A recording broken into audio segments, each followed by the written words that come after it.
நீதிமன்றங்கள் கொடுக்கக்கூடிய தீர்ப்பெல்லாம் பார்க்கும்போது கேலி கூத்தாகவும் மக்களை அவமானப்படுத்தக்கூடிய அளவில் தான் தீர்ப்புகள் இருக்குது. அதனால் நம்ம தமிழ்நாட்டில் ஒரு வரலாற்று சிறப்புமிக்க ஒரு தீர்ப்பை வந்து மதுரை உயர்நீதிமன்ற கிளையிலேருந்து ஒரு நீதிபதி கொடுத்துருக்கார். அது என்ன தீர்ப்பு அப்படின்னு சொல்லி வாங்க வீடியோக்குள்ளே போய் பார்க்கலாம்.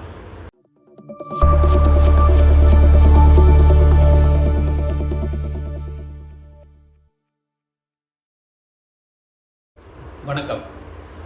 நாம் ஹோட்டலுக்கோ இல்லாட்ட கல்யாண வீடுகளுக்கோ போனோம்னு வச்சுக்கோங்களேன், அங்கே சாப்பிட்டு போட்ட இலை வந்து அந்த டேபிளில் இருந்துச்சுன்னா அது வந்து நமக்கு வந்து மிகப்பெரிய அளவில் ஒரு அருவருப்பை கொடுக்கும் அப்படின்னு தான் நம்ம சொல்லணும்.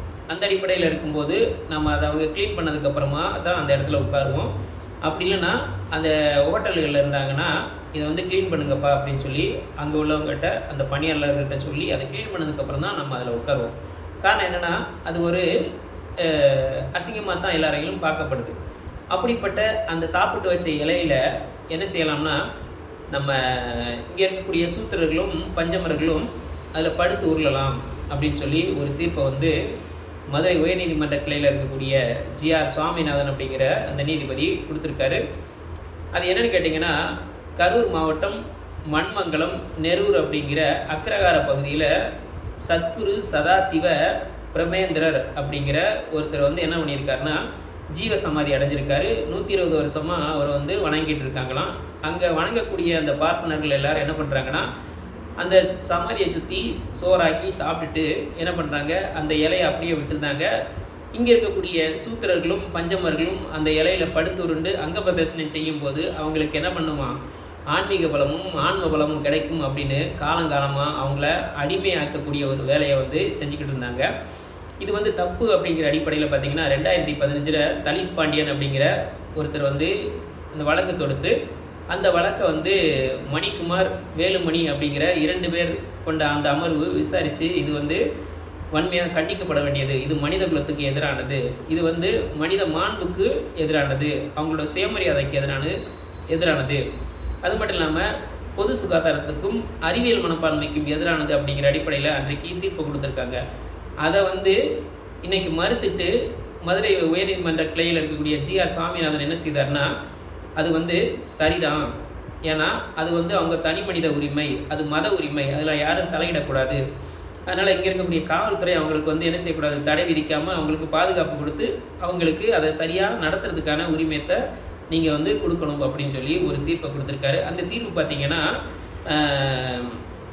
17ஆம் தேதி அந்த தீர்ப்பை கொடுக்குறாரு. 18ஆம் தேதி இந்த நிகழ்வு நடக்குது. அதை வந்து மேல்முறையீடு பண்ணுறதுக்கான அந்த கால அவகாசம் இல்லாத அந்த சூழலில் வந்து தான் இவருடைய தீர்ப்பு இருக்குது. அப்படிங்கும்போது இங்கே நாம் வந்து என்னெல்லாம் சொல்லிக்கிட்டு இருக்கோம், இது வந்து அவங்களுடைய நெடுங்கால பழமையான பண்பாடு அப்படின்னு சொல்கிறாங்கன்னா, இங்கே உடன்கட்டை ஏறுதலும், அதே மாதிரி தேவதாசி முறையும், அதே மாதிரி பெண்களை மொட்டையடித்து மூளையில் உட்கார வைக்கக்கூடியதும், குழந்தை திருமணமும், அதே மாதிரி தீண்டாமையும், சாதிய அடக்குமுறை ஒடுக்குமுறைகளும் வந்து பழங்கால பண்பாடு தான். அதுக்காக நம்ம வந்து அதை வந்து என்ன பண்ண முடியாது, சரிதான் அப்படின்னு சொல்லி அதுக்கு அனுமதி கொடுக்க முடியுமான்னு கேட்டால் கண்டிப்பாக கொடுக்க முடியாது.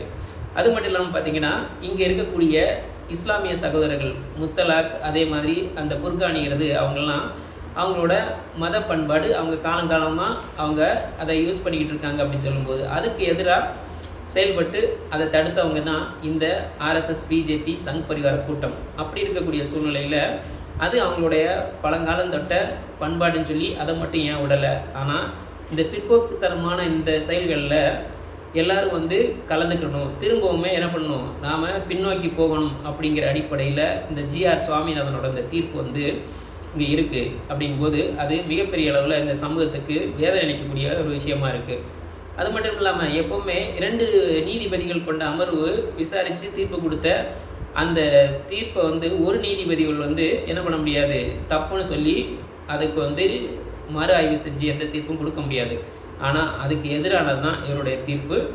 அப்படிப்பட்ட இந்த தீர்ப்பை வந்து மறு ஆய்வு செஞ்சு என்ன செய்யணும், இது தப்பு அப்படின்னு சொல்லிட்டு உயர்நீதிமன்றத்திலேயோ உச்ச நீதிமன்றத்துக்கே போய் தமிழ்நாடு அரசு, அதுக்கப்புறம் இங்கே இருக்கக்கூடிய திராவிட இயக்கங்கள், முற்போக்கு இயக்கங்கள் எல்லாம் சேர்ந்து இந்த தீர்ப்புக்கு எதிராக நாம் வந்து தடை வாங்கணும் அப்படின்னு தான் நம்ம வந்து இவங்களுக்கு நம்ம சொல்லிக்கிற வேண்டியது இருக்குது.